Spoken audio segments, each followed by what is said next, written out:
தூர பகுதியில் ஒரு 100 கிலோமீட்டர் 150 கிலோமீட்டர் வரை காலையில நேரம் எடுத்து உங்களுடைய அன்பு குழந்தைகள் இங்கே அழைத்து வந்து நீட் பரீட்சையினுடைய மார்க் இப்பதான் வந்திருக்குது. அவங்க எழுதியிருக்கக்கூடிய நிறைய என்ட்ரன்ஸ் எக்ஸாமினேஷனுடைய மார்க் எல்லாம் வர ஆரம்பித்திருக்கிறது. கல்லூரிகளுக்கு அவர்கள் எந்த கல்லூரி என்று தேர்வு செய்ய வேண்டும், எந்த கல்லூரிக்கு செல்ல வேண்டும் என்பதை உறுதிப்படுத்த வேண்டும். நிறைய கடினமான முடிவுகளை எடுக்கக்கூடிய நேரம். அந்த நேரத்திலும் கூட நீங்கள் எல்லாம் நேரம் கொடுத்து கோவை கொங்கு நண்பர்கள் சங்கம் அவர்கள் அழைத்திருக்கக்கூடிய இந்த விழாவிற்கு வந்திருக்கக்கூடிய நீங்கள் உண்மையான சிறப்பு விருந்தினர். காரணம், கல்விக்கு முக்கியத்துவம் கொடுக்குறீங்க. இந்த அரை நாள் இங்கே வந்து மேடையில் இருக்கக்கூடியவங்க, மேடைக்கு முன்புறத்தில் இருக்கக்கூடியவங்களை சந்தித்து அவர்களுடைய வாழ்க்கை அனுபவங்கள் எப்படி வந்திருக்கின்றார்கள், என்ன செய்ய வேண்டும் என்பதை எல்லாம் உங்களுடைய குழந்தை செல்வங்கள் செவிவழி மூலமாக கேட்டு அது அவருடைய வாழ்க்கைக்கு ஒரு பெரிய உத்வேகம் கொடுக்கும் என்கின்ற முழு நம்பிக்கையில் இங்கே வந்திருக்கக்கூடிய பெற்றோர்களே, 90 விழுக்காடு மதிப்பெண்களுக்கு மேல் பெற்று உங்களுடைய பள்ளியில நீங்க தலைமை மாணவராக இருக்கலாம். வரக்கூடிய காலத்தில் இன்னும் பெரிய பெரிய பொறுப்புக்கு தலை சிறந்த மருத்துவர்களாக, பொறியாளர்களாக, அந்தந்த துறையினுடைய நிபுணர்களாக, தொழில் முனைவோர்களாக பெரிய பொறுப்புக்கெல்லாம் செல்ல இருக்கின்றீர்கள். இது வெறும் அச்சாரம் மட்டும்தான். அப்படி வந்திருக்கக்கூடிய மாணவ செல்வங்களே, கோவை கொங்கு நண்பர்கள் சங்கத்தினுடைய மூத்த முக்கியமான உறுப்பினர்களே, அதனால நிறைய ப்ரொஃபஷனல்ஸ் இருக்கிறாங்க. ஞாயிற்றுக்கிழமை நிறைய நேரம் அவங்களுக்கு இருக்கும். அவங்க டாக்டர்ஸ் வந்திருக்கிறாங்க, நிறைய அவங்களுக்கு சர்ஜரிஸ் எல்லாம் இருக்கும். அதையெல்லாம் ஒத்தி வைத்து விட்டு எனக்கு ஞாயிற்றுக்கிழமை காலையிலிருந்து மதியம் வரை இது மட்டும்தான் என்னுடைய நோக்கம், எதற்கும் நான் நேரம் கொடுக்க மாட்டேன் என்று வந்திருக்கக்கூடிய எல்லா முக்கியமான உறுப்பினர் பெருமக்களே, உங்களுக்கு மறுபடியும் என்னுடைய வணக்கத்தை தெரிவித்துக் கொள்கின்றேன். அருமை சொந்தங்களே, எனக்கு அவர்கள் சிறப்பு செய்த பொழுது நான் கேட்ட ஒரே கேள்வி என்னன்னா, மேடையில் இருக்கக்கூடிய மற்ற தலைவர்களுக்கும் சிறப்பிப்பு பண்ணுவீங்களா அப்படின்னு கேட்டேன். காரணம் என்னன்னா, இந்த மேடையில் இருக்கக்கூடிய எல்லா தலைவர்களுமே எனக்கு ஒரு விதத்தில் இன்ஸ்பிரேஷன். அவர்களை பார்த்து நான் வளர்ந்து கொண்டிருக்கின்றேன், இன்னும் அவர்களை பார்த்து கொண்டே இருக்கின்றேன். அவங்களுடைய உத்வேகம், வாழ்க்கையை எப்படி நடைமுறைப்படுத்தி வடிவமைத்திருக்கின்றார்கள், கஷ்டமான சூழலிலிருந்து எப்படி பிறந்து இவ்வளவு தூரம் வந்திருக்கின்றார்கள், அந்தந்த தொழில தலைமைத்துவம் நிபுணர்களாக இருக்கின்றார்கள். அவர்களை இந்த உலகமே திரும்பி பார்த்து கொண்டிருக்கிறது.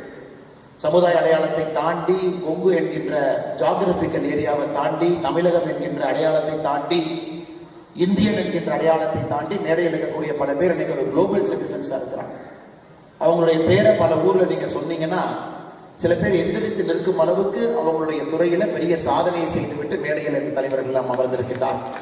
அதை நீங்கள் நல்லா புரிஞ்சுக்கணும் அப்படிங்கிறதா என்னுடைய நோக்கம். ஏன்னா நான் இன்னைக்கு சமகாலத்தில் உங்களை விட சில ஒரு சதமானம், ஒரு டிகேடு முன்னாடி இருக்கிறேன். பட் இவர்கள் கடந்து வந்த பாதை என்பது அதே உங்களுக்கு போதும். உங்க 6 பேர்த்த நீங்க ஸ்டடி பண்ணீங்கன்னா இன்னைக்கு நீங்க அரை நாள் வந்ததற்கு அதே போதும், வேற எதுவுமே நீங்க செய்ய வேண்டாம். அதனால் ஒருவரையும் அறிமுகப்படுத்தும் பொழுது அவர்களை பற்றி ஒரு நிமிடம் அவருடைய துறையை பற்றி, அவர்கள் செய்திருக்கக்கூடிய சாதனையை பற்றியும் பேசுவது என்னுடைய பெருமையாக நான் நினைக்கின்றேன். அருமை சொந்தங்களே, இந்த சங்கம் 2017 ஆரம்பிக்கப்பட்டு 19 முறைப்படி பதிவு செய்யப்பட்டு அனைவரையும் ஒருங்கிணைத்து அரசியலுக்கு அப்பாற்பட்டு, சாதி மதத்திற்கும் ஒரு விதத்தில் அப்பாற்பட்டு கொங்கு சமுதாயம் அவர்கள் நன்றாக இருக்க வேண்டும் என்கின்ற ஒற்றை நோக்கத்துல தொடர்ந்து 7 ஆண்டுகளாக இந்த பணியை மேடையில் இருக்கக்கூடிய தலைவர்கள் எல்லாம் செய்து கொண்டிருக்கின்றார்.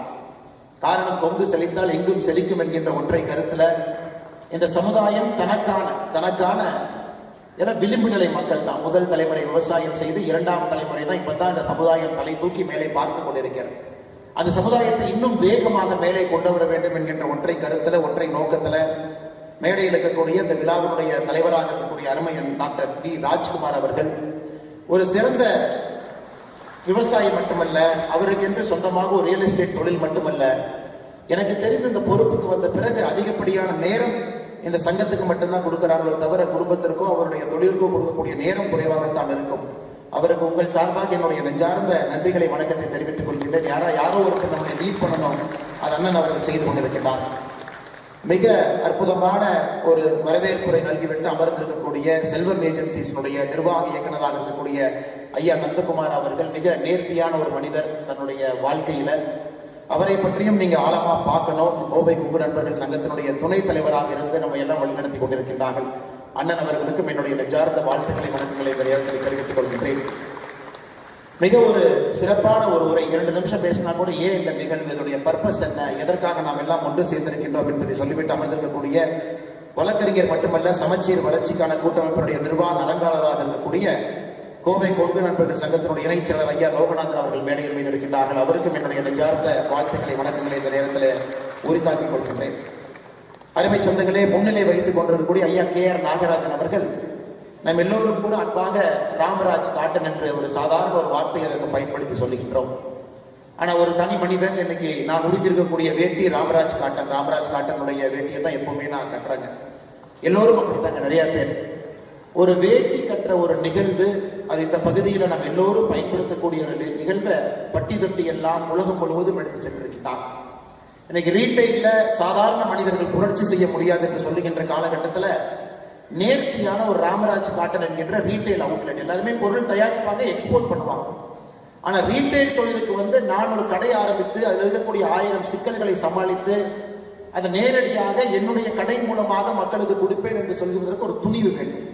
அதை எடுத்து மிகச் சிறப்பாக ரீட்டைலும் கொடி கட்டி பறந்து ஒரு நாளும் கூட ஒரு புதுமை, இந்த வேட்டி கட்டுவதில் ஒரு புதுமை. வெல்குரோ வேட்டி வரும், பாக்கெட் வேட்டி வரும், அதுல நிறைய புதுமையான விஷயங்களை புகுந்துக்கிட்டே வருவாங்க. எளிய மனிதர்கள் 300 ரூபாய் 400 ரூபாய்க்கு ஒரு வேட்டியை தீபாவளி அன்னைக்கு யார் வாங்கி கட்ட முடியும் என்றால் அதற்கும் ஒரு வேட்டி, 2000 ரூபாய்க்கு ஒரு வேட்டி, கல்யாண முகூர்த்தத்துக்கு ஒரு ரூபாய் கட்டணும்னா அதற்கும் ஒரு வேட்டி.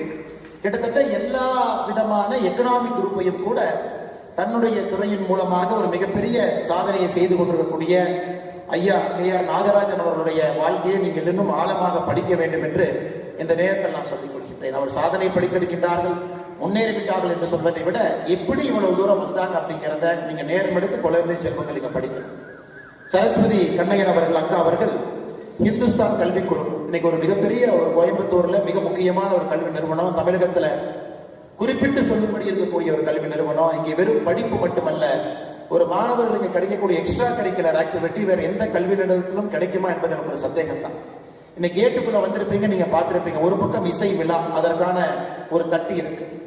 இன்னொரு பக்கம் ரோட்டரி சங்கம் நடத்தக்கூடிய சிலம்பம் விழா, அது பக்கம் ஒரு தட்டி இருக்கு. இன்னொரு பக்கம் கோவை கொங்கு நண்பர்கள் சங்கம் நடத்தக்கூடிய விழா ஒரு தட்டி இருக்கும். இந்துஸ்தானை பொறுத்த வரைக்கும் கல்வியை தாண்டி ஒரு நல்ல மனிதர்களை உருவாக்குவதற்கு முழுமையாக இந்த கல்லூரியை பயன்படுத்திக் கொண்டிருக்கக்கூடிய அக்கா சரஸ்வதி கண்ணையன் அவர்களை இந்த நேரத்தில் நாம் குறிப்பிட்டாக வேண்டும். அவருடைய வாழ்க்கையை முழுமையாக நீங்க படிக்கணும். ஆரம்பித்த தொழில் வேற, டிரான்ஸ்பார்மர் துறையில் இருந்தாங்க, அதன் பிறகு கல்வித்துறைக்கு வந்தாங்க, அதிலும் பெரிய புரட்சி செய்து கொண்டிருக்கின்றார்கள். எல்லா இடத்திலும் கூட ஒரு நேர்மை என்கின்ற வார்த்தையை கடைபிடிக்கிறாங்க. அவர்களையும் நாம் படிக்கணும். டாலர் குரூப் கம்பெனி அண்ணன் ராமமூர்த்தி அவர்களுக்கு அறிமுகம் தேவையில்லை. ஒரு கொடிகட்டி பறக்கக்கூடிய ஒரு தொழிலதிபர், ஒரு சாதாரண முதல் தலைமுறை பட்டதாரியாக ஒரு குடும்பமாக ஆரம்பித்த ஒரு டாலர் குரூப் ஆஃப் எக்ஸ்போர்ட்ஸ் எனக்கு உலகத்தில் எல்லா நாடுகளையும் தொட்டு இங்கிருந்து தன்னுடைய பொருட்கள் இங்கிருந்து போகுது. அது மட்டும் இல்லை, நமக்கெல்லாம் பெருமை சேர்த்து கொடுக்கக்கூடிய இந்த மண்ணை சார்ந்த இந்தியாவில் ஒரு துணை ஜனாதிபதி என்பது உங்களுக்கு தெரியும். புரோட்டோகால்ல 2வது வாரண்ட் ஆஃப் பிரசிடென்ட்ஸ்ல 2வது இருக்கக்கூடிய ஒரு மனிதர். அது எல்லோரும் அது ஆக முடியாது. சுதந்திரத்திற்கு பிறகு 5 வருடத்திற்கு ஒருத்தர் நீங்க கணக்கு போட்டீங்கன்னா எத்தனை பேர் ஆயிருக்காங்க? 10 பேர், 11 பேர், 12 பேர் ஆயிருக்கிறாங்க. அதில் இந்த மண்ணை சார்ந்த நம்முடைய ஒருவர் அண்ணன் CP ராதாகிருஷ்ணன் அவர்கள் ஆகியிருப்பது நம்ம எல்லோருக்கும் ஒரு பெரிய பெருமை. அந்த குடும்பத்தில் இருக்கக்கூடிய ஒரு மனிதர். ஏற்கனவே அவரை பத்தி நிறைய சொன்னாங்க. ஏன்னா இங்க இருப்பவர்களுக்கு செல்வம் என்பது பொருட்டு இல்லை என்றாலும் கூட அந்த செல்வத்தை சரியான முறையில் செலவு செய்ய வேண்டும் என்கின்ற எண்ணம் கொடுத்திருக்கக்கூடிய ஆண்டவனை இந்த நேரத்தில் நம்ம பாராட்டணும். அதனால் பெரிய நிதி உதவி செய்து தொடர்ந்து ஒரு பெரிய வளர்ச்சி மனிதராக இருக்கக்கூடிய அண்ணன் ராமமூர்த்தி அவர்களுக்கும் என்னுடைய மரியாதை கலந்த வணக்கத்தை இந்த நேரத்தில் தெரிவித்துக் கொள்கின்றேன். ப்ரொஃபசர் டாக்டர் பழனிவேல் அவர்கள், இன்னைக்கு ஒரு மாணவர் எப்படி இருக்க வேண்டும் அப்படின்னு கேட்டீங்கன்னா பழனிவேல் ஐயாவை போல் இருக்க வேண்டும் என்று சுருக்கமாக முடித்துவிட்டு என்னுடைய இருக்கையில் சென்று அமர்ந்து கொள்வேன். ஒரு சாதாரண விவசாய குடும்பம், முதல் தலைமுறை, விவசாயம் செய்வதற்கு வாய்ப்பில்லாத ஒரு ஊர். அங்கிருந்து அவருடைய பெற்றோர்கள்லாம் மலேசியால போய் ஒரு பாமாயில் எஸ்டேட்ல கூலி தொழிலாளர்களாக தன்னுடைய வேலையை ஆரம்பிக்கிறாங்க. அதே பாமாயில் எஸ்டேட்ல கூலி தொழிலாளியாக தன்னுடைய வாழ்க்கையை ஆரம்பித்தவர் ஐயா டாக்டர் C பழனிவேல் அவர்கள். அந்த புத்தகத்தை நீங்க படிச்சீங்கன்னா ஒரு வார்த்தையும் கூட உங்களுக்கு ஒரு பெரிய ஒரு உத்வேகத்தை கொடுக்கும். அதுல படிப்படியாக இருந்து அந்த எஸ்டேட்டுக்குள்ள இருந்த பள்ளிக்கூடத்துல படிச்சு அதன் பிறகு தன்னுடைய தாய்க்கு கூலியை கூட மரியாதையாக கொடுக்கவில்லை என்று சொன்ன அந்த எஸ்டேட்ல இருந்த கங்காணியை எதிர்த்து நின்ற துணிவு அந்த சின்ன வயசுல. கிட்டத்தட்ட சில ஆண்டுகள் பள்ளிக்கு போக முடியாத ஒரு நிலைமை, ஸ்கூலே டிராப் அவுட். அதன் பிறகு படிப்படியாக தமிழகத்திற்கு திரும்ப வந்து நல்ல ஒரு தலைமை ஆசிரியர் பழனிவேல் என்கின்ற மாணவன் அந்த ஆண்டு பள்ளிக்கூடத்திலிருந்து வெளியே போனார். அதனால எந்த சர்டிபிகேட்டையும் பார்க்காம அதே பழனிவேல் என்கின்ற பெயர் இருக்கக்கூடிய இவரை அந்த மாணவருக்கு பதிலாக அந்த பள்ளிக்கூடத்தில் அட்மிஷனை கொடுத்து படிப்படியாக வளர்ந்து சென்னையில ஒரு தமிழகத்தினுடைய தலை சிறந்த மருத்துவக் கல்லூரி எல்லா இடத்திலும் படித்து சேலத்தில் ஒரு மருத்துவமனையை ஆரம்பிக்க வேண்டும் என்கின்ற உத்வேகம் அவருக்கு இருந்தும் கூட மறுபடியும் மேற்படிப்புக்கு செல்ல வேண்டும் என்று படித்து முடித்துவிட்டு நம்முடைய கோயம்புத்தூர்ல தன்னுடைய மருத்துவமனையை இங்கே கொண்டு வர வேண்டும் என்று இந்த துறையினுடைய ஒரு தலை சிறந்த நிபுணராக இன்னைக்கு எனக்கு கிட்டத்தட்ட 2011 எனக்கு ஒரு அறுவை சிகிச்சை செய்தார். போலீஸ் ட்ரைனிங்ல இருந்து வந்து அவர்கிட்ட அறுவை சிகிச்சை செய்து கொண்டு போனேன். அப்போ all India institute of medical சயின்ஸ்ல டாக்டர் ஒரு குழு நம்மளை பரிசீலனை பண்ணுவாங்க, சரியா மருத்துவம் கொடுத்துருக்காங்களான்னு பார்ப்பாங்க. பார்த்தா தான் ட்ரைனிங் கண்டினியூ பண்ண முடியும். அப்போ என் ஃபைலை கொண்டு போய் நான் கொடுத்தேன். எய்ம்ஸ் டாக்டர்லாம் உட்காந்துருந்தாங்க. அவங்க செக் பண்ணிட்டு ஒரு ட்ரைனிங் உடனே போகணுமா இல்லை 6 மாதம் டிலே பண்ணணுமாங்கிற முடிவு எடுப்பாங்க. பார்த்தாங்க, யார் சர்ஜரி பண்ணாங்கன்னு பார்த்தாங்க. டாக்டர் சி பழனிவேலுங்கிற பேர் இருந்துச்சு. அதுக்கப்புறம் அந்த ஃபைலை அவங்க தொடர்ந்து பார்க்கவே இல்லை. ஒரு பஞ்சாபி இருந்தார் அந்த டாக்டர். நான் கேட்டேன் என்ன காரணம், ஏங்க அவர் எழுதின டெக்ஸ்ட் புக்கை தாங்க நாங்கள் படிக்கிறோம், நாங்கள் யாருங்க அவருக்கு பண்ண சர்ஜரியை ஒரு ஃபைலை தொடர்ந்து பார்த்து சர்டிஃபிகேட் பண்ணுறதுக்கு நாங்கள் யார்? அது போன்ற ஒரு மனிதர் இன்னைக்கு கூட சமீபத்தில் ஒரு வீடியோ பார்த்து அமெரிக்காவிலிருந்து வந்தார். நேரடியாக 2 அறுவை சிகிச்சை செய்தார். உடனடியாக விமானத்தை பிடிச்சாரு, கோயம்புத்தூர் வந்தார், அடுத்த வேலையை செய்தார். அப்படிப்பட்ட பெருமைக்கெல்லாம் ஒரு சொந்தக்காரர், அற்புதமான ஒரு மனிதர் டாக்டர் ஐயா பழனிவேல் அவருடைய அந்த புத்தகத்தை எதற்காக நான் ஐயாவை பற்றி அதிகமாக பேசுறேன்னா, அந்த புத்தகம் உங்கள் கையில் இருக்கு. அந்த புத்தகத்தை மட்டும் நீங்க படிங்க, வேற எதுவுமே செய்ய வேண்டாம்.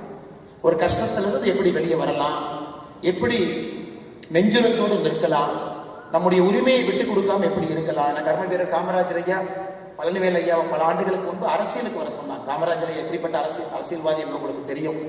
அதனாலதான் politics loss is society's gain என்று சொல்வேன். அன்னைக்கு அவர் அரசியலுக்கு சென்று இருக்கலாம், ஒரு எம்எல்ஏ எம்பி மந்திரி ஆகிருக்கலாம், பெரிய பொறுப்புக்கெல்லாம் போயிருக்கலாம்.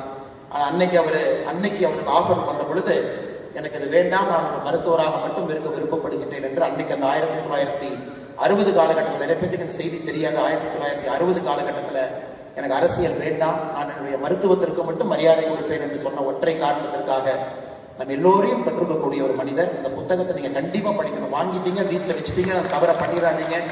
அந்த புத்தகத்தை நான் 3 முறை படித்து விட்டேன். அடிக்கடி படிப்பேன், அடிக்கடி அந்த புத்தகத்திலிருந்து ரெஃபரன்ஸ் எடுப்பேன் கோட் பண்றதுக்காக. அதற்காகத்தான் இதை நான் சொல்லுகின்றேன் அருமை சொந்தங்கள். அதே போல முன்னாள் வட்டாட்சியராக கோயம்புத்தூர் பகுதியினுடைய வளர்ச்சிக்கு உறுதுணையாக இருந்தவர். கிட்டத்தட்ட எனக்கு ஒரு 10-12 ஆண்டுகளாக பழக்கம் இருக்கக்கூடிய ஒரு மனிதர். அதிகாரம் இருந்த பொழுதும் அப்படியே, அதிகாரம் இல்லாத பொழுதும் அப்படியே இருக்கக்கூடிய கோவை கொங்கு நண்பர்கள் சங்கத்தினுடைய செயலராக இருக்கக்கூடிய ஐயா சுப்பிரமணியம் அவர்களுக்கும் இந்த நேரத்தில் என் நெஞ்சார்ந்த வாழ்த்துக்களை, வணக்கங்களை, நன்றிகளை தெரிவித்துக் கொள்வதனுடைய கடமையாக நான் கருதுகின்றேன். அதே மேடையின் மீது அமைதியா பின்னாடி இருக்கையில் 3 பேர் இருக்கிறாங்க. ஆர்பி யமஹா அவருடைய தலைவராக இருக்கக்கூடிய ஐயா பாண்டியன் அவர்கள் அக்ரிகல்ச்சர் யூனிவர்சிட்டியில் படித்தவர்.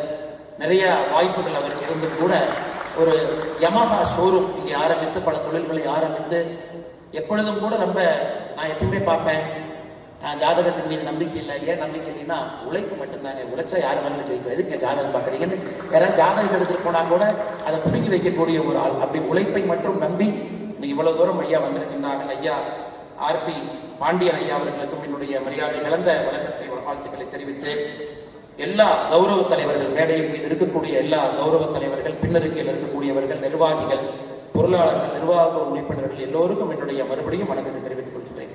அருமை சொந்தங்களை எதற்கு இடத்துல 10 நிமிஷத்துக்கு எடுத்துக்கிட்டேன் அப்படின்னாங்க, இவர்கள் எல்லோரும் பாடம் படிக்க வேண்டியவர்கள் என்று சொல்வதற்காக. நம்ம யாரையோ இப்போ எங்கெங்கேயோ தொலாம், ஒரு பெரிய ஒரு தலைவருடைய பெயரை சொல்லும் பொழுது நமக்கு ரொம்ப ஃபேன்சியா இருக்கும். ஓ, அவங்க ஜெயிச்சுட்டாங்க, அவங்க வாழ்க்கையிலிருந்து கத்துக்கலாம்.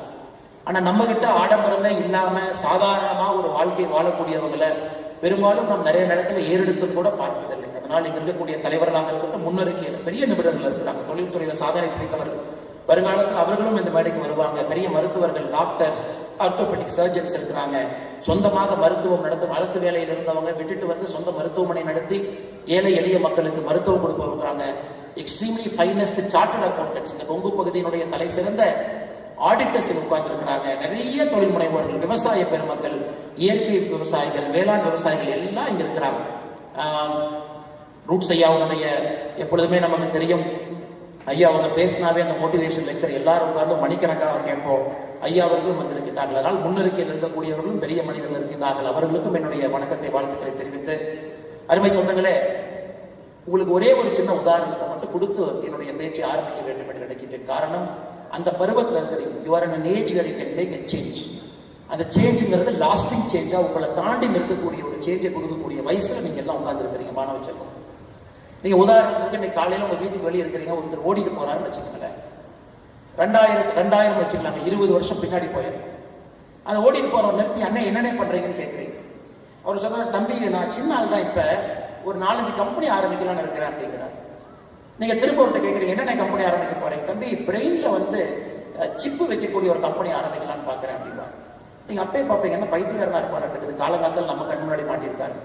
சரி இருந்தும் பேசுவேன்னு சொல்லிட்டு சொல்லுங்க. நான் எல்லாருமே டிரைவர்லெஸ் கார் தங்கச்சி, எல்லாருமே டிரைவர்லெஸ் கார் தான் நம்ம உலகத்துல இப்ப இருந்து கொஞ்ச நாள் கழிச்சு ஓட்டணும், அந்த கம்பெனி ஆரம்பிக்கலாம்னு பாக்குறேன். அப்ப நீங்க கண்டிப்பா முடிவு பண்ணிடுவீங்க, கண்டிப்பா அவங்க ட்ரேட்மார்க் பைத்தியக்காரன் தான். ஏன்னா 2 விஷயத்த சொல்றாரு. அதோட நிக்கல, மறுபடியும் இன்னும் ஒரு படி முன்னாடி போறாரு. இல்ல இன்னும் ஒரு 10 வருஷம் 5 வருஷம் கழிச்சு எல்லா பக்கம் சோலார் அப்படிங்கறத அடிப்படையா கொண்டு வந்து இந்த எலக்ட்ரிசிட்டியினுடைய கன்சம்ஷன் பேட்டர்னே மாத்த போறாங்கிறாங்க. அப்போ பாக்குறீங்க, என்னடா அவன் முழு பைத்தியக்காரனா இருக்கான், தொடர்ந்து பேசிட்டே இருக்கான். அப்புறம் மறுபடியும் இன்னும் அதோட நேரத்துல இன்னும் ஒரு படி முன்னாடி போறாரு. ரீயூசபிள் ஸ்பேஸ் வெஹிக்கிள் மேல லான்ச் பண்ணலான்னு பாக்குறேன். அதாவது கீழிருந்து மேலே செல்லக்கூடிய ஒரு ஸ்பேஸ் வெஹிக்கிள், அது போய் சேட்டலைட்ல ஆர்பிட்டை விட்டுட்டு மறுபடியும் கீழே வந்து அதை நம்ம எடுத்து ரீயூஸ் பண்ணலாம் அப்படிங்கிறார். அப்ப முடிவு பண்ணிருக்கீங்க, ஓ எனக்கு கன்ஃபார்மா பைத்தியக்காரன் தான். அடுத்து இன்னும் ஒரு படி போறாரு, இல்ல நான் ஆர்டிபிஷியல் இன்டெலிஜென்ஸ் நிறுவனமும் ஒன்று ஆரம்பிக்கலான்னு பாக்குறேன், அது நம்முடைய வாழ்க்கையை மாற்றக்கூடிய ஒரு நிறுவனத்தை ஆரம்பிக்கிறேன். 2000 ஆண்டு இந்த மாதிரி ஒரு மனுஷங்க முன்னாடி சொல்றாருன்னா அவருக்கு இந்த உலகம் பைத்தியக்காரன் என்கின்ற முத்திரையை குத்தி இருக்கும், அது எந்த மாற்று கருத்தும் இல்லை. ஆனா இன்னைக்கு அதே மனிதனை திரும்பி பார்த்தீங்கன்னா எலன் மஸ்க் என்கின்ற பெயர், நியூரோ லேப் என்கின்ற ஒரு பெரிய கம்பெனி இன்னைக்கு பிரெயின்குள்ள சிப் வைக்க ஆரம்பிச்சிட்டாங்க, to control your brain waves, அது ஒரு நிறுவனம். XAI என்கின்ற பேர்ல ஆர்டிபிஷியல் இன்டெலிஜென்ஸ், OpenAI அவர் தான் ஆரம்பிச்சாரு. டெஸ்லா கம்பெனி நடத்துறாரு, ஸ்பேஸ் எக்ஸ் என்கின்ற நிறுவனத்தை நடத்துறாரு. எதற்காக இதை நான் சொல்லி ஆரம்பிக்கிறேன்னாங்க, ஒரு ஐடியா எப்பொழுதுமே நீங்க சொல்லும் பொழுது அஹெட் ஆஃப் டைம் இருக்கும் பொழுது உங்களை யாரும் நம்ப மாட்டாங்க. எனக்கு இருக்கக்கூடிய எத்தனையோ குழந்தைகளை உட்கார்ந்து இருக்கிறேன், உங்கள்கிட்ட அந்த ஐடியா உள்ள இருக்கும், நான் செய்யலாம்னு இருக்கேன், ஆனா இன்னைக்கு அது பொருந்தாம இருக்கலாம், இன்னைக்கு சமுதாயத்திற்கு அது சூட் ஆகாம இருக்கலாம். ஆனா எப்பவுமே நான் வச்சுக்கங்க, மக்கள் உங்களை சுற்றி இருப்பவர்கள் அந்த ஐடியாவை அந்த நேரத்துல வரும்பொழுது மட்டும்தான் அதை ஏற்றுக்கொள்வார்கள். ஆனா செய்ய வேண்டியது உங்களுடைய கடமை, அதை நோக்கி மக்களை நடத்தி கொண்டு செல்வது உங்களுடைய கடமை. எதற்காக அதை சொல்றாங்க, உங்க முன்னாடி ரொம்ப சேஃபான ஃபீல்டு நிறைய இருக்கு. Engineering is very safe field. வருஷத்துக்கு லட்சக்கணக்கான இன்ஜினியர்ஸ் உருவாக்குறோம், they pass out, it's okay, very important தான். நமக்கு பொறியாளர்கள் வேணும், டாக்டர்ஸும் வேணும். ஐநா சபை சொல்லக்கூடிய டாக்டருக்கும் நமக்கு இருக்கக்கூடிய கேப்பே பார்த்தீங்கன்னா மிகப்பெரிய கேப் இருக்கு. டாக்டர்ஸும் வேணும், மேடையில் இருக்கக்கூடிய ஜெம் பள்ளிவேல் ஐயா மாதிரி பல டாக்டர்ஸ் இங்க இருக்கிறாங்க, எல்லாம் நமக்கு வேணும். அதே போல ஆர்ட்ஸ் கல்லூரி நான் போறேன், நான் படிக்கிறேன், பிஎஸ்சி பிஏ எல்லாம் படிக்கிறேன், அதுவும் வேண்டும். ஆனா உங்களுக்குள்ள ஏதோ ஒன்று இருக்கும். அட் ஏஜ் ஆஃப் 18, 19, 19, 18 வயசுல நான் இதை செய்யணும், நான் ஒரு சினிமா துறைக்கு போகணும் இருக்கலாம், நான் ஒரு பெரிய எழுத்தாளரா வரலாம் இருக்கலாம், நான் ஒரு பெரிய தொழில் முனைவோரா வரலாம் இருக்கலாம். இன்னும் கொஞ்ச நாள் கழிச்சு இப்போ எலன் மஸ்கனுடைய ஆப்டிமஸ் கம்பெனி புதுசா இன்னொரு கம்பெனி போயிட்டு இருக்கு. அது பாத்தீங்கன்னா வீட்டுல ரோபோ. சமீபத்தில் US போகும்போது அந்த ஆப்டிமஸை பார்த்தாங்க, எல்லா வேலையும் அதே செய்யுதுன்னா 5 ஆண்டுகள் கழித்து பல வீட்டுக்கு நீங்க போனீங்கன்னா காஃபி டீ வந்து ஆப்டிமஸ் ரோபோ தான் கொடுக்க போகுது. இன்னைக்கு பைத்தியகாரத்தனமா இருக்கு, இன்னும் 5-10 ஆண்டுகள் கழித்து பார்க்கும் பொழுது அப்பா 7வது கம்பெனி சாதிச்சுட்டா இருப்பான்னு நம்ம சொல்ல போறோம். அதனால இன்னைக்கு உங்களுக்குள்ள அது போன்ற ஒரு யோசனை இருக்கலாம். அப்படி இருக்கும் பொழுது அதை தைரியமா நீங்க முன்னெடுங்க அப்படின்னு சொல்றது என்னுடைய கடமையாக இந்த நேரத்தில் நான் கருதுறேன். அதை நீங்க பர்சியூ பண்ணுங்க, அது மேல பேஷனேட்டா இருங்க, ஒரு காதலோடு இருங்க, அந்த ஐடியாவை நோக்கி கொஞ்சமா நகர்ந்து போங்க. அப்பா அம்மாவை கன்வின்ஸ் பண்ணுங்க. ஏன்னா எல்லாமே முதல் தலைமுறை பட்டதாரிகள். அப்பா அம்மா எல்லாம் விவசாயம் பண்ணி உங்களை படிக்க வச்சு இவ்வளவு தூரம் கொண்டு வந்திருப்பாங்க. ஆட்டை வித்து, காட்டை வித்து, மாட்டை வித்து இன்னைக்கு நிறைய பேர் இங்க இருக்கிறீங்க, நிறைய பேர் அடுத்த கல்லூரிகளுக்கு போக போறீங்க. அதனால நீங்க ஒரு ஐடியா உங்ககிட்ட இருக்க ஆழமா இருக்குன்னா அது அவ்வளவு ஈஸியா நாங்க சொல்றதை ஏத்துக்கிட்டு ஒரு சேஃபான ஒரு கோர்ஸுக்கு நீங்க போகாதீங்க. கொஞ்சம் திங்க் பண்ணி உங்களோட பேஷனை நோக்கி நீங்க போகணும் அப்படிங்கிறது. மேடையில் இருக்கக்கூடிய உங்களுடைய வாழ்க்கையெல்லாம் அப்படித்தான். நீங்க படிச்சீங்கன்னா உங்களுக்கு தெரியும், மேடையில முன்புறத்தில் எத்தனையோ பேர் இருக்கின்றார்கள், அவருடைய வாழ்க்கையும் அப்படித்தான். Because they followed a fashion. அந்த பேஷனை விடாபடியா பிடிச்சாங்க. இவங்க எல்லாருமே சக்சஸ் இன்னைக்கு பாக்குறீங்க, எல்லாமே நிறைய ஃபெயிலியருங்க. அவங்க எல்லாம் நிறைய இடத்துல தோற்று போய் ஜெயிச்சிருக்கிறாங்க. வாழ்க்கையில யாராச்சும் ஒருத்தரை கொண்டு வந்து வெற்றி மட்டும்தான் எனக்குன்னா கண்டிப்பா கிடையாதுங்க, யாருமே கிடையாது. நான் ஒருத்தரை பத்தி படிக்கிறேன் பாருங்க. 1832 ஒரு தனியார் நிறுவனத்துல இந்த வேலை போச்சு. 1833 ஒரு லா ஃபார்ம் ஆரம்பிச்சாரு, ஃபெயில் ஆயிட்டார். 1838 இலினாய்ஸ் ஸ்டேட், US 50 மாநிலத்தில் இலினாய்ஸ் மாநிலத்தினுடைய ஸ்டேட் ஹவுஸ் ஸ்பீக்கர் எலெக்ஷனுக்கு போட்டி போட்டார், தோத்துட்டார். 1843 காங்கிரஸ் போறதுக்கு ட்ரை பண்ணாரு, நம்ம ஊர்ல எம்எல்ஏ சீட் கிடைக்கல. 1848 5 ஆண்டுகள் கழிச்சு ட்ரை பண்றாரு, மறுபடியும் கிடைக்கல. 1849 எதுவுமே கிடைக்கல, அரசாங்கத்துல போய் லேண்ட் ஆபீஸ்ல சேரலாமான்னு போறாரு, அதுவும் கிடைக்கல. 1854 நம்ம ஒரு எம்பி எலெக்ஷன் மாதிரி செனட் எலெக்ஷன் நிற்கிறார், அதுலயும் தோற்கடிக்கப்படுகின்றார்கள். 1856 துணை ஜனாதிபதி தேர்தலுக்கு போட்டியிடார் அமெரிக்காவில், அதிலும் தோற்கடிக்கப்படுகின்றார்கள். 1858 எது வேண்டாம் மறுபடியும் செனட் எலெக்ஷன் எம்பி எலெக்ஷனுக்கு வர்றாரு, அதிலும் தோற்கடிக்கப்படுகின்றார். அந்த மனுஷன் ஜெயிச்ச ஒரே ஒரு எலெக்ஷன் 1860 அமெரிக்காவுடைய ஜனாதிபதி, ஒரே ஒரு எலெக்ஷன் அமெரிக்காவுடைய ஜனாதிபதி மட்டும் தான் ஜெயிச்சார். அவருடைய பெயர் அப்ரஹாம் லிங்கன். சிலை வரியை முடிச்சாரு. 1861 சிவில் ரைட்ஸ் ஆக்டை கொண்டு வந்தாரு. அமெரிக்காவுடைய தன்மையை முகத்தையே மாத்திட்டு போயிட்டார். அதனால நீங்க நிறைய நேரம் நினைச்சுக்கணும், இந்த வெற்றியாளர்கள் அப்படின்னு நீங்க புத்தகத்துல படிக்கிறதெல்லாம் அவங்க கண்டென்ஸ் பண்ணி தன்னுடைய வெற்றியை மட்டும் சொல்லியிருப்பாங்க. ஏன்னா தோல்வியை சொல்வதற்கு அந்த புத்தகத்துல பேஜ் இல்லை. தோல்விக்கு ஒரு புத்தகத்தை ஜெம் பழனிவேல் அவர் எழுத சொன்னீங்கன்னா இந்த கட்ஸை விட இன்னும் 2 பெரிய புத்தகத்தை எழுதுவார் எனக்கு தோணுது. இன்னும் அதிக பக்கங்கள் இருக்கக்கூடிய புத்தகத்தை எழுதுவாங்க. அதனால நீங்க எல்லோருமே தோல்வியிட்ட கொஞ்சம் ஃப்ரெண்ட்ஷிப் பண்ணிக்கணும். என்னுடைய இரண்டாவது உங்களுக்கு நான் கொடுக்கக்கூடிய ஒரு சின்ன ஒரு அட்வைஸ், நீங்க எல்லாருமே சக்சஸ்ஃபுல் பீப்புள்னால தான் இந்த ஹால் கூட உட்காந்துருக்கீங்க. 90% and above 99% ஃபென்டாஸ்டிக், ரொம்ப சந்தோஷம் இருக்கு. ஆனா வாழ்க்கையில வெறும் சக்சஸ் மட்டுமே பார்த்தீங்கன்னா ஆங்கிலத்தில் சொல்லுவாங்க, you are not pushing yourself, that is why you are always a victor அப்படிம்பாங்க. உங்களை நிறைய புஷ் பண்ணீங்கன்னா கொஞ்சம் தோல்விகள் அப்பப்போ வர ஆரம்பிக்கும். ஆனால் நிறைய உங்களை புஷ் பண்ணுங்க. Success should not breed complacency. நான் ஜெயிச்சுக்கிட்டே இருக்கிறேன் அப்படிங்கிறது உங்க கம்ஃபர்ட் ஜோனை விட்டு வெளியே போகாம கம்ஃபர்ட் ஜோனுக்குள்ளே உட்கார வைக்க கூடாது. குறிப்பாக இந்த அரங்கத்தில் இருக்கக்கூடிய மாணவர்கள் அப்பப்ப தோல்வி வந்தாலும் ஒரு சின்ன ஃப்ரெண்ட்ஷிப் பண்ணுங்க. இல்ல நான் சிவில் சர்வீஸ் பரீட்சை எழுதுனேன், ஃபர்ஸ்ட் அட்டெம்ப்ட் IAS IPS கிடைக்கல, okay will make friendship, second attempt போலாம். இல்ல நான் நீட் எழுதுனேன், எனக்கு தெரியல நிறைய பேர் நீட் எழுதிருக்கீங்க, 725 மார்க் வரல, லெட் அஸ் மேக் ஃப்ரெண்ட்ஷிப், அடுத்த டைம் பார்த்துக்குவோம். இல்ல நான் இங்க போலான்னு பார்த்தேன், எனக்கு அது கிடைக்கல, இட்ஸ் ஓகே. அந்த மைண்ட் செட் உங்களுக்கு வேணும். ஏன்னா இன்னைக்கு இருக்கக்கூடிய இளைஞர்களை பார்க்கும் பொழுது டிப்ரெஷன். ஏன் depression? Love failure depression, NEET exam failure depression. எல்லாருக்கும் டிப்ரெஷனை மட்டும் தான் பார்க்குறவங்களை தவிர அந்த ஃபெயிலியரோட ஒரு சின்ன ஃப்ரெண்ட்ஷிப் வச்சுக்கணும்னு யாரும் பார்க்கல. அதனால மாணவ செல்வங்களே, டிப்ரெஷன் உங்க வாழ்க்கையை அப்ரஸ் பண்ணக்கூடிய விஷயமா மாத்திராதீங்க. ஓப்பன் அப்பா இருங்க, பேஷனை சேஸ் பண்ணுங்க. வெற்றியாளர்களை மட்டும் பார்க்குறீங்க, அந்த வெற்றியாளர்களுக்கு பின்னாடி இருக்கக்கூடிய தோல்வியை பார்க்க மாட்டேங்க. அண்ணன் CP ராதாகிருஷ்ணன் அவர் நம்முடைய துணை ஜனாதிபதி, ஒரு அற்புதமான மனிதர். நான் பழகியதில் ஒரு எளிமையான, நேர்மையான, ஒரு நல்ல ஒரு மனிதர், எந்த டவுட்டும் கிடையாது. ரொம்ப ஒரு தேசியவாதி, ஒரு பற்றாளர், சொந்தமா ஒரு நிறுவனத்தை நடத்தினாரு. ஒரு நாள் அலுவலகத்தில் என்கிட்ட சொன்னாரு, என்னை எப்பொழுதுமே அன்பா தலைவரேன்னு கூப்பிடுவார். கூப்பிடும் போதெல்லாம் எந்திரிச்சு நிற்குவேன். நான் சொன்னேன், அண்ணா என்னன்னு?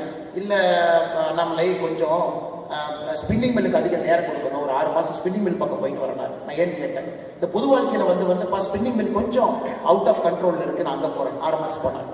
அப்புறம் கேரளாவுடைய ஒரு பொறுப்பு, சின்ன பொறுப்போ பெரிய பொறுப்போ, அதையும் செஞ்சார். எதையும் எதிர்பார்க்காம 50 ஆண்டுகள் 60 ஆண்டுகள் பல தோல்விகளை பார்த்தவர். CP ராதாகிருஷ்ணன் ஒரு வெற்றியை காமிச்சிங்கன்னா அவர் சரித்திரத்தில் 3 தோல்வியை நான் காட்டுவேன்.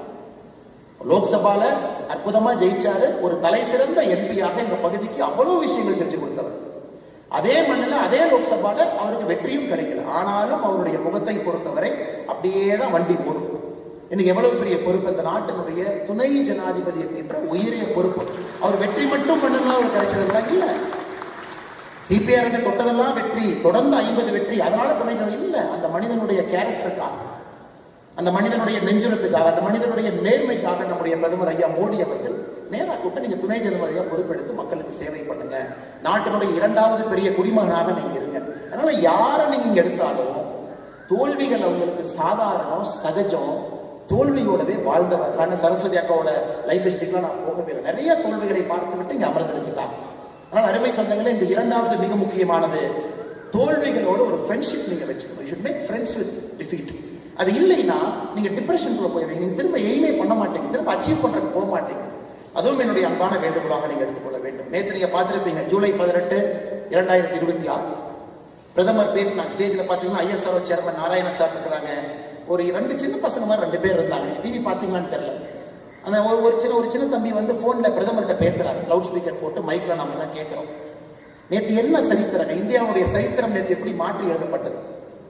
நேற்று இந்தியாவுடைய சரித்திரம் எப்படி மாற்றி எழுதப்பட்டதுன்னா, 2 பசங்க பவன்குமார் சந்தனா நாகா பாரத் தாக்கா ஹைதராபாத்ல இருக்கக்கூடிய ஒரு நிறுவனம் ஸ்கை ரூட் ஏரோஸ்பேஸ் இந்தியாவுடைய ஃபர்ஸ்ட் இந்தியாவில் உருவாக்கிய ஒரு பிரைவேட் ஸ்பேஸ் ஷிப்பை நேற்று நாம லான்ச் பண்ணியிருக்கோம்.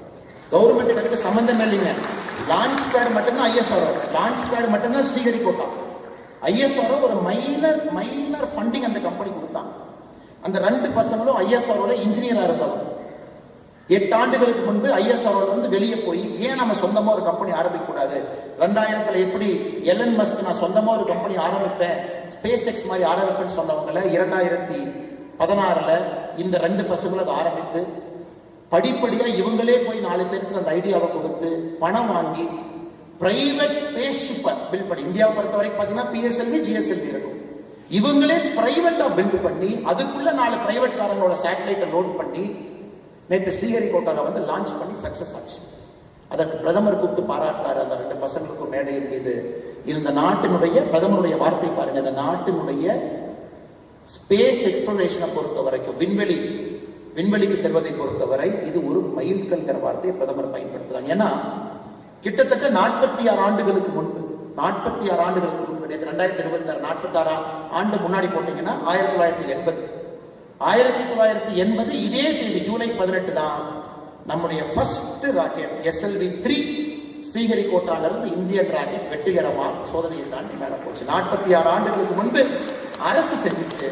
46 ஆண்டுகள் கழிச்சு 2 பிரைவேட் சிட்டிசன்ஸ் பண்ணிருக்கணும். அப்ப எவ்வளவு தெரிஞ்சிருக்கும், மெட்டீரியல் சயின்ஸ் இன்ஜினியரிங் தெரிஞ்சிருக்கணும், ஏரோடைனமிக்ஸ் ஹைட்ரோடைனமிக்ஸ் இவ்வளவு விஷயங்கள் தெரிஞ்சிருக்கணும், பார்ட்டிகல் பிசிக்ஸ் தெரிஞ்சிருக்கணும்.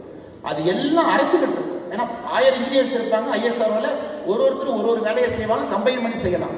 ஆனா 2 பசங்க 8 வருஷத்துல ஒரு நிறுவனத்தை ஆரம்பித்து இவ்வளவு விஷயங்களை சரி செய்து சக்சஸ்ஃபுல்லா லான்ச் பண்ணிருக்காங்க. சாதாரண நிகழ்வுகள். அதுவும் உங்களுக்கு ஒரு பாடம். ஒருவர் செய்ய முடியவில்லை என்றால் இதுவரை யாரும் செய்யலின்னு அர்த்தம் கிடையாது, யாரும் முயற்சி செய்யலின்னு அர்த்தம்.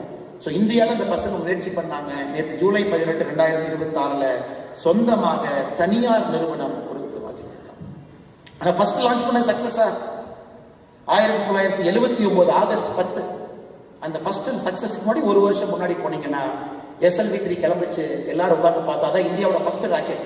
எல்லாரும் உட்காந்து பார்த்தோம். 317 செகண்ட் தாண்டி ராக்கெட் என்ன வேகத்துல மேல போச்சோ அதே வேகத்துல கீழே வந்துருச்சு. அது ஃபெயிலியர். அப்ப ப்ரொஃபசர் சதீஷ் தவன் ஏபிஜே அப்துல் கலாம் ஐயா மிஷன் ஹெட்டா இருக்கிறாங்க. பத்திரிகை நண்பர்கள் கேட்கிறாங்க, என்னங்க சுதந்திரம் கிடைச்சு இத்தனை வருஷம் ஆச்சு, 1979 இன்னும் பிரிட்டிஷ்காரன் சொல்லுவீங்களா, 32 வருஷம் ஆச்சு சுதந்திரம் கிடைச்சு, ஏன் ஃபெயிலியர்? சதீஷ் தவன் கலாம் அவர்கள் புத்தகத்தில் எழுதுறாங்க, எனக்கு லைட்டா அப்படியே ஒரு சின்ன பயம். ஏன்னா நான் தான் மிஷன் ஹெட், அப்ப நான் தான் பொறுப்பேற்றுக்கணும். அப்ப ஐஎஸ்ஓ தலைவராக இருக்கக்கூடிய சதீஷ் தவன் அவர் கை நீட்டி சொல்றாரு, இவங்க இல்லைங்க, நான் தான் பொறுப்பு, நான் தான் ஐஎஸ்ஆர்ஓடைய தலைவர், அடுத்தது நான் சக்சஸ் பண்ணி காட்டுறேன். கலாம் ஐயாவை பேசவே இல்லை, ப்ரொடெக்ட் பண்றாரு. அதே கலாம் தன்னுடைய புத்தகத்தில் எழுதுறாரு. நம்ம இந்த ஃபெயிலியரை பார்க்கும் பொழுதெல்லாம் நம்ம மேல ஒரு மென்டார் இருக்கும் பொழுது வாழ்க்கை ரொம்ப சுவையாக இருக்கும் அப்படிங்கிறார். அதனால உங்களுக்கு 3வது உங்களுக்கு ஒரு மென்டார் நீங்க வச்சுக்கணும். மென்டார் இன்னைக்கு நீங்க இன்ஜினியர் டாக்டர் எங்க போனாலும் கூட யாரோ ஒரு மனிதர்கிட்ட தொலைபேசியில பேசும் அளவுக்கு ஒரு தொடர்பு இருக்கணும். எனக்கு ஒரு டவுட் இருக்கு, இவங்களை கூட நீங்க மென்டாரா வைக்கலாம். அவங்க யாரும் வேண்டாம்னு சொல்லவே மாட்டாங்க. இந்த நிகழ்ச்சி முடிஞ்சு உங்க நம்பரை கொடுங்க அல்லது PA நம்பரை கொடுங்க, நான் உங்களை 6 மாசத்துக்கு ஒருக்கா வந்து பார்க்கலாமா, இல்ல 1 வருஷத்துக்கு ஒருக்கா வந்து பார்க்கலாமா, உங்கள்கிட்ட நான் சில விஷயங்கள் என்னுடைய வாழ்க்கையை பத்தி பேச நினைக்கிறேன், உங்க அனுபவம் எனக்கு சொல்லிக் கொடுங்க, அதுல இருந்து நீங்க பண்ண சில தப்ப பண்ணாம நான் இன்னும் வேகமாக முன்னேற பார்க்கிறேன் அப்படின்னு சொல்லும் அளவுக்கு இந்த நிகழ்ச்சி முடிச்சு உங்களுக்கு தைரியம் இருக்கணும். அதை கண்டிப்பாக மேடையில் இருக்கக்கூடிய எல்லோரும் அதை ஏற்றுக்கொள்வாங்க. they would like to be mentors. இன்னைக்கு இங்க வந்தாங்க ஐயா ராஜ்குமார் அவர்கள், மேடையில் இருக்கக்கூடிய தலைவர்கள் ஏற்பாடு செஞ்சிருக்கிறாங்க, எல்லோருக்குமே ஒரு நிதியுதவி செஞ்சாங்க, பாராட்டினாங்க, போனாங்க அப்படின்னு அந்த நிகழ்வு இருக்கக்கூடாது. இவ்வளவு உயரம் வந்தவர்கள் உங்களை பிடித்து இன்னும் இதை விட உயரத்திற்கு தூக்கி விடுவதற்காகத்தான் அந்த தலைவர்கள் இருக்கின்றார்கள் என்பதை நீங்கள் மறந்துவிடக்கூடாது. அருமை சொன்னாங்க, எப்படி APJ அப்துல் கலாம் ஐயா ஒரு ப்ரொஃபசர் சதீஷ் தவன் கிடைச்சாங்களோ அதே போல உங்களுக்கு இங்க இருக்கக்கூடிய எல்லோரையும் நீங்க பார்க்கலாம், சந்திக்கலாம். நான் ஆடிட்டிங் போனோம், ஐயா உட்கார்ந்து இருக்கிறாங்க. நான் மருத்துவர் ஆகணும், நிறைய மருத்துவர்கள் இங்க இருக்கிறாங்க. ஆயுர்வேதா போகணும், அங்க ஒரு நண்பர் இருக்கிறாங்க. பிசினஸ் பண்ணணும், இங்க இருக்கிறாங்க. கார்டு கொடுப்பீங்களா, நம்பர் கொடுப்பீங்களா, உங்களுக்கு நான் பேசுவேன். இல்லாட்டி இந்த மென்டார்ஷிப் உங்களுக்கு எங்க கிடைக்கும்னு யோசிச்சு பாருங்க. நீங்க கல்லூரிக்குள்ள போன பிறகு உங்களுக்கு நிறைய நண்பர்கள் இருப்பாங்க, மென்டார்ஸ் எங்க கிடைக்கும். அதனால என்னுடைய 3வது அன்பான வேண்டுகோள், மென்டார்ஸ் உங்க லைஃப்ல மிக மிக முக்கியம். நீங்கள் அதை வைத்துக் கொள்ள வேண்டும் என்கின்ற அன்பான வேண்டுகோளையும் இந்த நேரத்தில் நான் வைத்துக் கொள்கிறேன். அருமை சொந்தங்களே, கடைசி 10 நிமிடம் நான் வந்துவிட்டேன். உங்களுடைய தந்தை தாய், உங்களுடைய மூத்தவர்கள், வீட்டில் இருக்கக்கூடிய பெரியவங்க, தாத்தா பாட்டி, அப்பா அப்பத்தா, அவங்கெல்லாம் பார்த்தீங்கன்னா இந்தியாங்கிற நாடு இருக்குமா, தாங்குமா, சுதந்திரத்திற்கு பிறகு இந்தியா ஒருமைப்பாடாக இருக்க முடியுமா அப்படிங்கிற காலகட்டத்தில் வாழ்ந்தவங்க. இந்தியாங்கிற நாடு இருக்குமா, சைனாவோட யுத்தம், பாகிஸ்தானோட யுத்தம், இந்த நாடு இருந்து விடுமா? ஏன்னா நமக்கு சுதந்திரம் கிடைத்த பொழுதே வின்ஸ்டன் சர்ச்சில் சொன்னார், India as a country is no more than a line and equator அப்படின்னார். இந்தியாவை பொறுத்த வரைக்கும் ஈக்குவேட்டர் ஒரு லைன் மாதிரி இந்தியா. இதெல்லாம் பிராக்மெண்ட் ஆகி சின்ன பின்னமாக போகுது. இத்தனை ஜாதிகள் இருக்கு, இத்தனை மொழிகள் பேசுறாங்க, இத்தனை டைலக்ட் இருக்கு, வட்டார வழக்கு மொழி இருக்கு. எப்படி இந்த நாடு ஒருங்கிணைப்பாக இருக்கும்? ஹவுஸ் ஆஃப் காமன்ஸ்ல வின்ஸ்டன் சர்ச்சில் நமக்கு சுதந்திரம் கிடைத்த பிறகு பேசுறாரு. உங்க தாத்தாக்கள் அதையெல்லாம் பார்த்து இந்த நாட்டை கட்டுக்கோப்பாக காத்து இந்த நாட்டினுடைய வளர்ச்சிக்காக, அவங்க பேர் இப்ப சரித்திரத்திலே இருக்காது, அவங்க தாத்தா பேர் யாருக்குமே தெரியாது, உள்ளூர்ல 4 பேருக்கு தெரியலாம். ஆனா அவர்கள் தலையை கீழே போட்டு இந்த நாட்டினுடைய குடிமகனாக வேலை செய்ததற்காக இந்த நாடு ஒருங்கிணைப்பாக இன்னைக்கு இருக்கு. அடுத்து உங்களுடைய தந்தை, தாய், அவங்கெல்லாம் வந்த காலகட்டத்தில் அந்த நாடு ஒருங்கிணைப்பாயிருச்சு. இந்த நாடு பொழைச்சுக்கும். ஆனா இந்த நாடு ஒரு 10ஓட 11 தான் இருக்க மாட்டிருக்கு. ஒரு 50வது நாடு, 80வது நாடு, 100வது நாடு தான் நம்ம இருக்க மாட்டிருக்கு. வேலைக்கு போனாவே RBI பேங்க், பிரைவேட் பேங்க் எல்லாம் கிடையவே கிடையாது. எம்ப்ளாய்மெண்ட் எக்ஸ்சேஞ்சில் போய் பதிவு பண்ணணும். வாய்ப்பே இல்லாம தந்தை தாய் அவர்களும் தலையை கீழே போட்டு வேலை செய்து நல்ல ஒரு வாழ்க்கையை உங்களுக்கு வடிவமைத்து கொடுத்து உங்களை இங்கே கொண்டு வந்து நிறுத்திட்டாங்க. நீங்க யோசிச்சு பாருங்க, உங்களுக்கு தாத்தாக்கு கிடைக்காத ஒரு இந்தியா உங்களுக்கு கிடைச்சிருக்கு. அப்பா அம்மாவுக்கு கிடைக்காத இந்தியா, அவங்களுடைய உருவாக்கி அவர்களுக்கு கிடைக்காத இந்தியா உங்களுக்கு கிடைச்சிருக்கு. அப்ப நீங்க ரிஸ்க் எடுக்கல, போல்டா இல்ல, இன்னும் தைரியமா நீங்க பணி செய்யல, இன்னும் அடுத்த கட்டம் நீங்க சிந்திக்கலினா உங்களுடைய வாழ்க்கைக்கு நீங்களே துரோகம் செய்து கொண்டிருக்கிறீர்கள். பெருசா திங்க் பண்ணுங்க, பிக்கா திங்க் பண்ணுங்க, போல்டா திங்க் பண்ணுங்க. இந்த இந்தியாவை பொறுத்தவரை இன்னைக்கு உலகத்தினுடைய 4வது பெரிய பொருளாதார நாடா வந்துட்டோம். 4வது பெரிய பொருளாதார நாடு. அப்படியே படிப்படியா வந்துட்டோம். அமெரிக்கா, சைனா அவங்க 2 பேரும் மேல இருக்காங்க. 3வது வந்து விடுவோம். அது ஒரு பெரிய விஷயம் இல்லைங்க. Third also we will come very soon. We are touching. Germany, Japan 2 பேர் தான் 3-4 மாத்தி இருப்பாங்க. அதையும் ஓவர்டேக் பண்ணிட்டோம். ஸோ நீங்க காலேஜ் முடிக்கிறதுக்குள்ள, நீங்க மருத்துவராக இருந்தால் 5 வருஷம், இன்ஜினியரிங்கா இருந்தால் 4 வருஷம் முடிப்பதற்குள்ள உலகத்தினுடைய 3வது நாடாக வந்து விடுவோம். அமெரிக்கா இருக்கும், சைனா இருக்கும், இந்தியா இருக்கும். 3வது வந்துருவோம். தாத்தா காலத்துல உலகத்துல 60வது 65வது இருந்துச்சு. அப்பா காலத்துல 30லிருந்து 12க்கு வந்துச்சு. கடந்த 10 ஆண்டுகள்ல 12லிருந்து 4க்கு வந்துட்டோம். அதனால நீங்க பெருசா திங்க் பண்ணாம, அரைச்சமாவை தயவு செஞ்சு அரைக்காம புதுசா யோசிச்சு அதை இன்னும் சிறப்பா செய்து, டாக்டர்னா சாதாரண டாக்டர் இல்ல, நிபுணர் அப்படிங்கிற பேர். இன்ஜினியர்னா சாதாரண இன்ஜினியர் இல்ல, நிபுணர்ங்கிற பேர். நான் ப்ரொஃபஸரா போறேன், சாதாரண ப்ரொஃபஸர் இல்ல, நோபல் லாரேட் வரும் அளவுக்கு ரிசர்ச் செய்யக்கூடிய ப்ரொஃபஸர். ஒரு நிறுவனம் ஆரம்பிக்கிறேன், சாதாரண நிறுவனம் இல்ல, ராமராஜ் காட்டனை விட 10 மடங்கு வளரக்கூடிய நிறுவனம் அப்படின்னு வச்சா தான் அவங்களுக்கு சந்தோஷம். நீங்க வந்து நான் இன்னொரு ராமராஜ் காட்டனை உருவாக்க போறேன்னா, அவர் எதுவுமே இல்லாத காலத்துல ராமராஜ் காட்டனை உருவாக்கி நம்ம முன்பு பார்த்திருக்கிறார். ஆனா எனக்கு எல்லாம் இருக்கக்கூடிய காலத்துல நான் இன்னொரு ராமராஜ் காட்டன் என்று சொல்வதை விட அதை விட 10 மடங்கு வருவேன் என்று சொன்னால்தான் இங்க இருப்பவங்களும் பெருமை அடைவாங்க. அதனால மாணவ செல்வங்களே, பெரிய மனிதர்களாக, ஆற்றல் மிக்க தலைவர்களாக, முன்னோடிகளாக நீங்கள் வர வேண்டும். கொஞ்சம் ரிஸ்க் எடுங்க, ஃபெயிலியரை கொஞ்சம் பார்த்து ஃப்ரெண்ட்ஷிப் பண்ணிக்கங்க, மென்டார் வச்சுக்கோங்க, பெருசா திங்க் பண்ணுங்க. எந்த துறை எடுத்தாலும் கூட காலேஜில் அப்போ முக்கியமே கிடையாது. அதெல்லாம் ஒரு காலம் 1980 IIT அவங்க தான், IIM அவங்க தான், இப்பெல்லாம் முக்கியமே கிடையாதுங்க. எல்லா காலேஜில் எல்லா ஃபெசிலிட்டி எல்லா இடத்துல இருக்கு. இன்னைக்கு இந்துஸ்தான் காலேஜ் தமிழகத்தில் தலை சிறந்த கல்லூரி. உள்ள போனால் இவங்களும் ஜேஸ்டார் வச்சிருப்பாங்க. லைப்ரரியில் ஜேஸ்டார்ங்கிறது வேர்ல்டில் இருக்கக்கூடிய எல்லா ரிசர்ச் ஆர்டிகளும் போட்டிருக்கக்கூடிய ஒரு அகாடமியா டேட்டா பேஸ். இவங்ககிட்ட ஜேஸ்டார். இன்னைக்கு ஒரு சாதாரண ஒரு அரசு கல்லூரிக்கு போறீங்க, நீங்க வசதி இல்லை, அவங்ககிட்ட ஜேஸ்டார். அதனால சில பேருக்கு நீங்கள் எதிர்பார்த்த கல்லூரி கிடைக்கல அப்படிங்கிறதுக்காக ஐயோ நம்ம எதிர்பார்த்தது நடக்கலையே, என்ன பண்ணலாம்? அந்த கல்லூரியில் இருக்கக்கூடிய வசதிகளை பயன்படுத்தி அதிலிருந்து நீங்க மேல வரணுங்கிறது என்னுடைய ஆசை.